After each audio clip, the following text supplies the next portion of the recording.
Welcome back, guys. In today's video, what we're going to be doing is we're going to be going down and we're going to be having a look at the boat. We're going to have a look at the structure within the boat that I've managed to install so far. There's still a lot of work to be done. I've probably spent close to, estimate 750 hours of labour on this boat so far.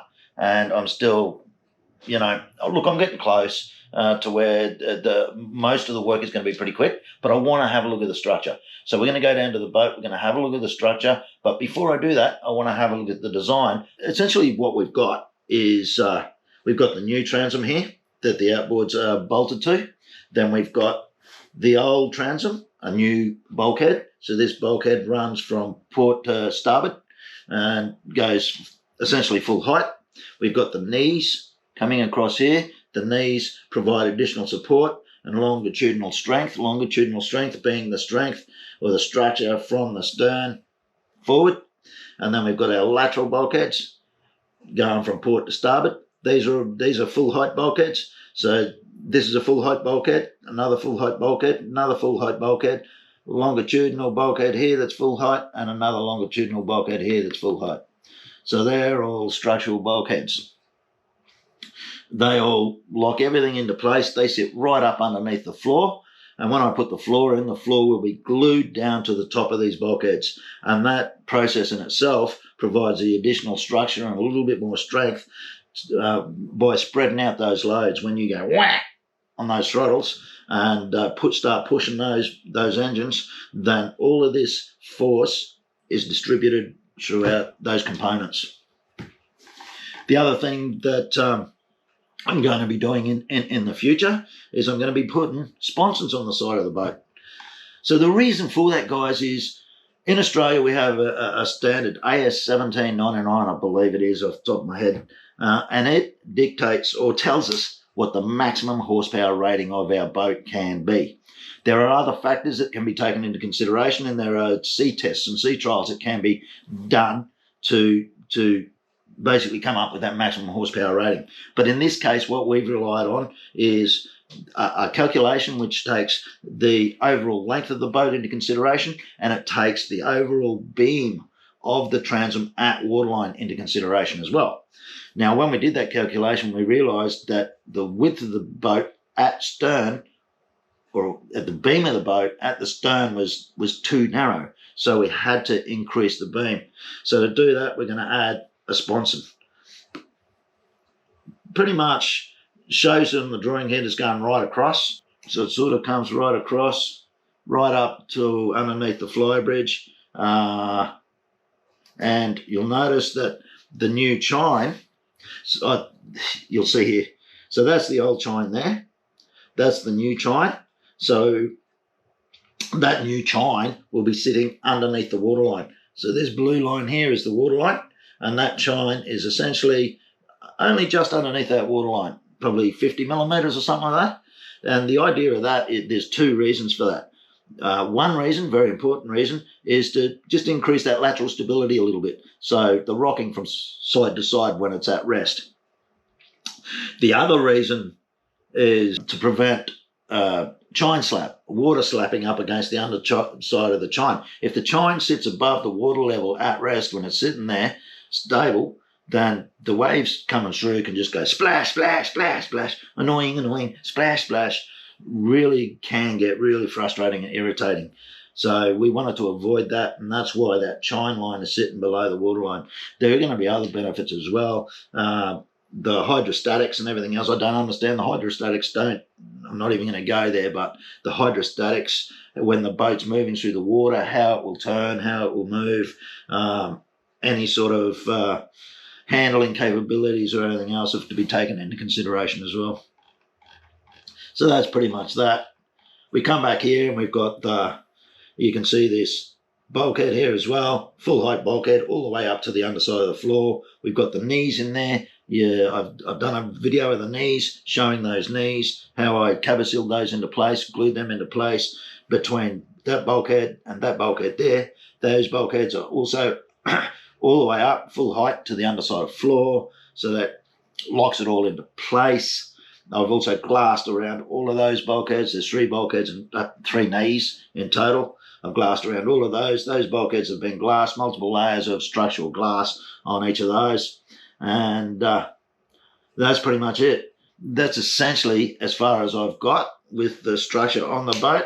I have, well, when I say that, I have got the forward, lateral and longitudinal bulkheads in place as well, but I haven't yet installed the gyro bed. That's yet to come. So I hope that all makes sense, guys. But let's head out to the boat now. Let's go and have a look at it for real and see how we're going and what I've done. Okay, so these are the longitudinals that I've been putting in. Got a bit of glass work to fix up there. If we come over here, there it is. What you can see, I'm hoping that you can see this and get rid of that. What I've done here is I've done all my tabbing. There's a video that I've got out where I show how I've done my tabbing throughout the boat so far. So that's the tabbing. You can see the lines there from where I've done one layer and then I've done a second layer over the top to lock all of that structure in. I've got my bulkheads here, Incolum stringers. They're longitudinals. They're all just beefed up, and a whole lot, obviously locking that transom in there. I've done a little bit of paint work on the transom. I've done, this is a primer. I have done a video on the way that I've done this, but that, there's a lot of noise in the background of it, so I don't know how I'm going to go with that one. But this is actually ship-shaped primer from Norglass. I've done 2 layers on that. It's come up reasonably well. I've got to do a bit more sanding, clean that up a little bit more, and then before I put my top coat on and get that all done. So that has to happen before I can put those big engines on there. You can probably see too that I've cut the transom out. So what I want to do is put a transom door in there. I want to be able to get in and out of the boat without jumping over that transom. So I've cut that out, getting that ready. I wasn't going to do that. I really struggled with that decision, but in the end, I did it. So the old part of the transom is out near the bow of the boat, up there. So, and then we work. You can probably see through there. I don't know how much you're going to be able to see through there, but I'm going to get up in there in a second and give you a look around, see what we've got. Okay, so I'm sitting up on the fly bridge at the moment, making myself nice and comfy, but I'm going to turn the camera around in a second and we'll have a look at the structure so far. Alrighty. There we go. Okay. If I film from up here, you can see that structure a little bit better. I don't know what the audio is going to be like because I did play that back just before, and a lot of those grinders and the sanders that are going on around the place are really playing havoc with the audio at the moment.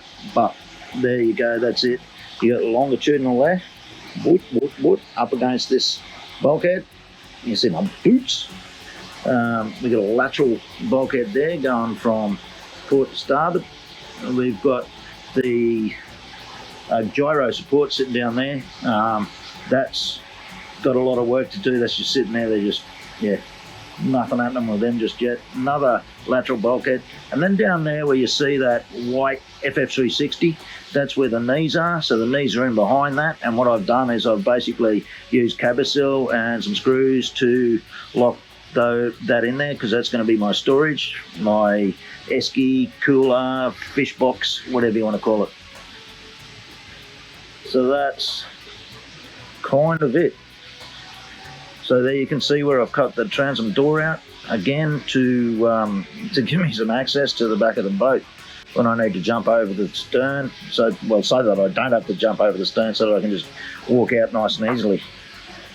So if we get a little bit closer down towards the stern, we can have a look at these knees. So what I've done is essentially I've just used the knees as a support for my boxing. I've got to bring another section up here so it comes up level with the underside of the floor, and this will become the fish box that I've been talking about.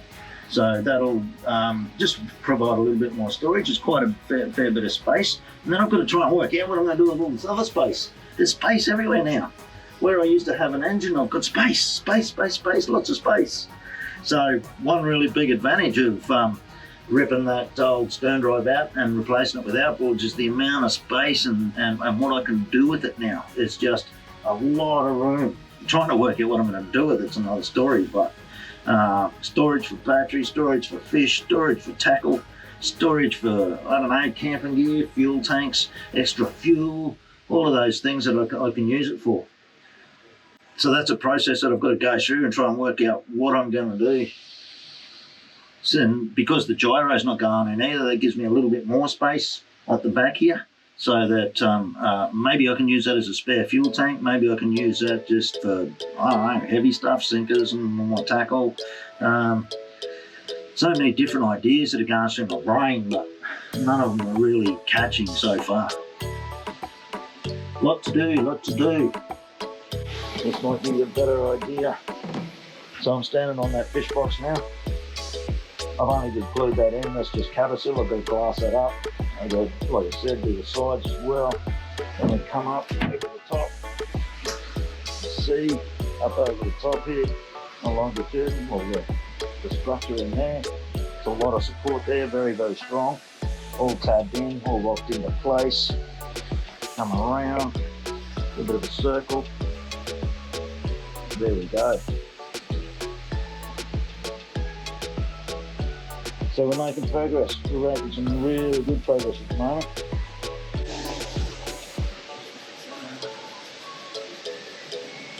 There we go. Different sort of a view.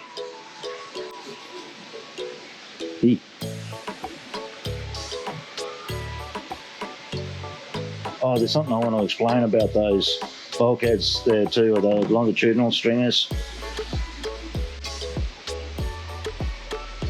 Alright, so let's get down and have a look.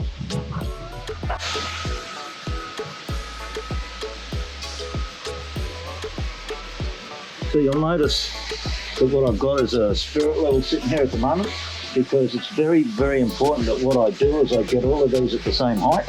All of these are going to basically lock up to the underside of the floor. So when I put the floor in there, the duckboard, the swim platform, when that goes in there, it's going to basically be glued with cabousel, using my vinyl ester resin and my cabousel. It's going to be glued to the sides of the boat here and to each of these bulkheads. So that's why they come up to the underside. This provides additional structure, additional support for the amount of grunt that we're going to have on the back of this thing. Now there's a couple of big stainless steel plates that are going to go on the back of this section of the transom here, which is why I'm not spending a whole lot of time getting that nice, perfectly level. Not so much level, I need it level so it doesn't hold the plate off and it doesn't cause problems, but I'm not too worried about how it looks. On the other side, however, I'm trying to make sure that I get a nice, clean, neat finish. This is nothing, this is just a primer, so I can still sand that back a little bit more and get that even better, get that even cleaner, and then I put my top coat over the top of that, which will be my Nor glass 2-pack polyurethane. I think it's not looking too bad. I can't feel any uneven sections or rough bits. I've only done to here because this from there down is going to be below the waterline. I've got to seal that off really well, and then I'm going to use anti-foul pretty much from this point down.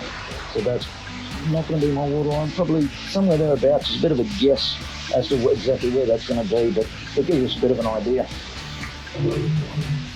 So that's, as you can see, that's not too bad.